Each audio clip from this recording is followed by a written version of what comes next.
Yan o, good morning boys. Nandito tayo ngayon sa ating garahe ngayon sa baba. Ito yung mga project natin, yung Levin. Then itong 111 na sa client natin to, pinapagawa. Nilipat siya galing dito, papunta dito lahat nung laman niya. Ayan, dito, punta dito. Update dito sa kotse na to. Ito siya ngayon. Makikita nyo, halos lahat yan nakalipat na. Kinukunti-unti natin yan. Bale, ang plano natin dyan, or ang goal natin dyan is mapaandar siya this week. Yan. Tapos nakapaglinis na din tayo ng konti sa garahe natin. Ayan, kung makikita nyo, nandiyan dyan sila. Ito namang isang to, ito guys. Kaya siya nagpalit ng kaha dahil dito. Yan o. Kita nyo ba yung gusot na yan? Napakalaki ng gusot, di ba? Abot siya hanggang gitna ng kaha. So, sabi ko magpalit na lang siya kasi ipagawa niya. So yun naman nangyari, and yan, sa atin niya din pinagawa. Sa Levin natin, ano update dito? Tagal natin din nakapag-video, no guys? Medyo busy kasi tayo, ayan no, meron pa nga tayo ditong isa pang kotse. Hindi ko pa din yan nabibidyohan, ngayon pa lang papakita sa inyo.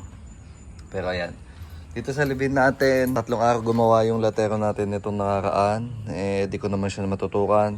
Ito itsura niya ngayon. So ito, dati kasi guys, ito lubog. Tapos bulok na. So ngayon, inayos niya yan. Tapos yung running board, tinanggal niya, nilagyan niya ng double wall. So itong double wall na to, galing siya dito. Yan, para daw mas tumibay yung kaha natin. So sana nga mas tumibay, no? Pero tingin ko naman, mas titibay yan. Then, ano pang nagawa niya dito? Nakuha niya lahat ng nandito. Yung dito sa ilalim pala. Ayan o. Binuka niya yan. Ayan, wala na tayong laman. Naubos na yung laman ng kanong Levin natin, boys. Patagal ng patagal, padami ng padami yung nati-discover natin ditong kakaiba sa kotse na to, no? So, ayan. Yung flooring naman, tapos na. Nasabi ko na din naman yan sa dating video. Ito na lang yung tinatrabaho ngayon. Ayan. So, eto dapat matapos to sana soon para masimulan na natin yung wiring. Tapos, yung firewall nito, yung ilalim ng firewall nito, dito yung part na to, ito, pababa, kukunin natin yan para maging left hand na yung sa Levin natin. And then, imamatch natin siya doon sa, anong tawag doon? Basta yung daanan ng tubig sa engine bay, ito. Para lahat ng AC system natin, isang salpakan na lang dito sa kotse natin. And alam ko ito kasi, napakita ko na din yata. Ayan, may bulok siya dyan. Ayan. Ayan. Ayan. Kailangan natin niyang i-address kasi hindi pwedeng hindi natin i-address yung mga bulok. Tapos gumawa yung latero natin kanina. Pero half day lang siya kasi masama daw yung lasa niya. Sa engine bay naman, wala na tayong gagalawin dyan eh. Pinapatapos lang tong running board para mapalitan na tong firewall. Kasi pag napalitan tong firewall, sisimulan ko na yan ibalik lahat. Yung mga brake lines, ibabalik na natin yan. Tapos may mga binili tayong parts para dito sa Levin natin. Bumili tayo ng long studs para dito sa Levin natin. Tapos bumili din tayo ng AC system galing sa AE111. So lahat yun isasalpak natin. Tapos yung harness no dash. So mahaba-haba pa to. And nahirapan din ako mag-route ng mga linya. Kasi dito nahirapan ako. Hindi ko alam kung dahil ito kasi ang dami nakatap. So yung nandoon naman yung sa harness ng Levin natin. Wala naman masyadong nakatap. Or wala talaga nakatap kasi galing sa kotse natin yan, no? Galing dito kay Green. And then ayun. Yun lang naman yung update ngayon sa garahe natin. Talagang medyo madami lang tayong ginagawa. Kaya hindi tayo nakakapag-video. Hindi na din natin na-videohan ito. Yung kinabit natin itong mga to. Yan. Yung mga lahat ng yan. Hindi na natin yung na-videohan lahat. Kasi busy tayo. And kailangan na natin itong matapos. Tapos, ito naman big body natin dito. Pang parts out natin to. Kasi may bangga siya. Yan. And may mga parts tayong kailangan kunin dito sa kotse na to. So, kung may kailangan kayo dito guys, message lang kayo. Meron tayong mga parts nito. Yan. Actually, kailangan ko lang naman dito is yung makina niya. Yun yung sasalpak natin sa Euro natin. Kailangan kasi natin ng head and block nito. Para yun yung isasampa natin sa Euro 1 natin. Dito naman, wala na eh. Wala na akong makitang kailangan pang gawin. Pero ayan, maganda naman ang kinakalabasan niya. Talaga nga lang matrabaho siya. And hindi siya kaya ng kahit trabahuhin natin siya ng ilang araw ng sunod-sunod. Hindi siya kaya tapusin agad-agad na mabilisan, no? So, ayun. Yung quarter panel pala natin doon, guys. Hindi ko napansin yun. Nabuli na pala yun at saka nalagyan na ng anti-corrosion. Hindi ko napansin yun. Kasi kahapon, nung sinilip ko to, tinanggal lang niya yun eh. Pero ngayon pala nabuli na niya. Ang bilis. Ang bilis niya, ang bilis. Ito naman sa kabila, wala naman tayong gagawin na katulad ng ginawa natin doon eh. Ayan. Kasi itong kabila naman ay walang bangga. Yung kabila lang talaga yung may bangga. Makikita nyo, dapat ganyan yung hulma niya. Yung sa kabila kasi, nung huli, sobrang lubog niya. Kasi nga bumangga. Pero ngayon, ayan na siya oh. Uy. Diba medyo okay na siya. Hindi pala medyo okay na talaga siya. Ito, kung makikita nyo itong part na to, lumubog to. Eh ngayon nabuli na niya. So okay na yan. Patagal ng patagal boys. Padami ng padami yung kailangan gawin sa kotse natin, no? Pero okay lang yan. Kaya nga tayo nagbayad ng latero para gawin yung mga bagay na hindi natin kaya. And ayan. Yun lang muna sa ngayon. Pero magkakalikot tayo guys, no? Ayusin natin to. Kumpletuhin lang natin yung mga electricals niya. Tapos try natin kung mapapa-under natin siya ngayon. Bago natin simulan yung pagkakalikot dito guys, panoodin nyo muna kung paano namin sinampay yung makina nito. And kung ano-ano yung mga kinabit namin. Tulad nito mga to. Yan, mga easy lines. Kinabit na natin yan. Tapos yung harness niya, naipasok na natin yan. Nadala na natin siya sa loob. Tapos yung harness niya dito, nakabit na din natin. Tapos ito yung ground niya. Ito yung positive.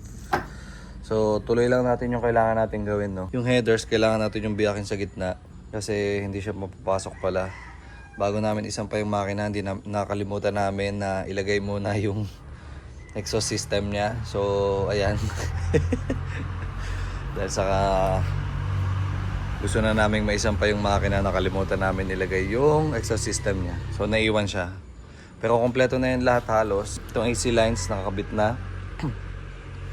Yung harness naka-route na. Yung mga shifter naka-route na din. Rack and pinion nakakabit na din. Ayan. Tapos ano pa ba? Ayun. Halos lahat naman nakakabit na. Pero ayan. Manood muna kayo guys kung paano namin sinampa. Then after nun, makasimulan na natin yung pagkakalikot dito.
timelapse natin nung kung paano natin sinampay yung makina nito.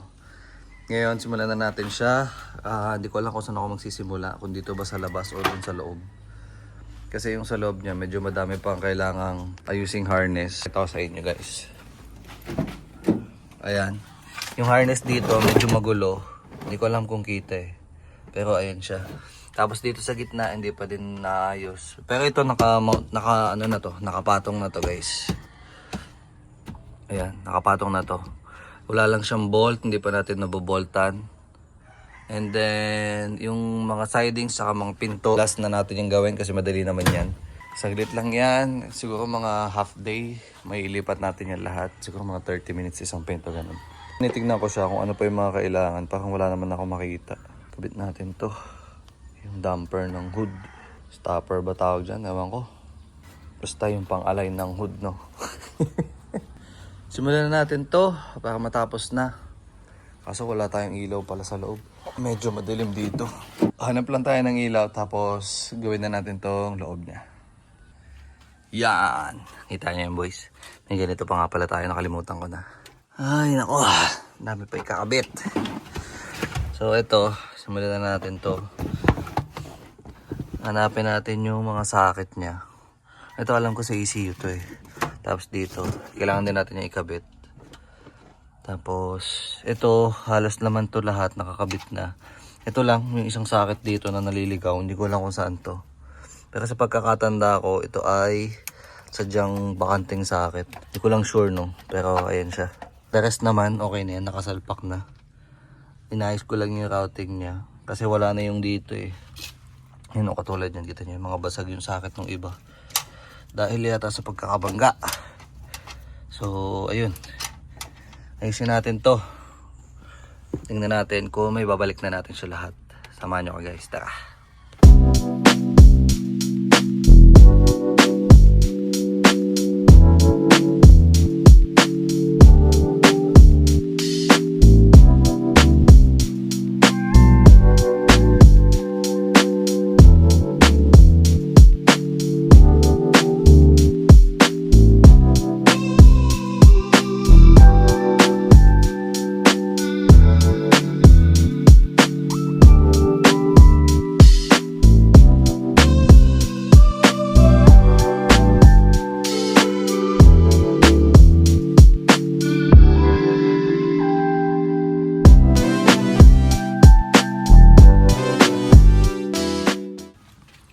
Yan boys no, bale naayos na natin yung konti yung harness niya. Yan, naikabit na natin. So kailangan na lang muna buuin yung dash bago natin tapusin to. Baka hindi natin magawain ngayon kasi paalis ulit tayo. So ayun, hanggang dito na lang muna ulit yung video natin guys. Hanggang sa susunod na video na lang ulit no. Thank you, peace out, bye bye.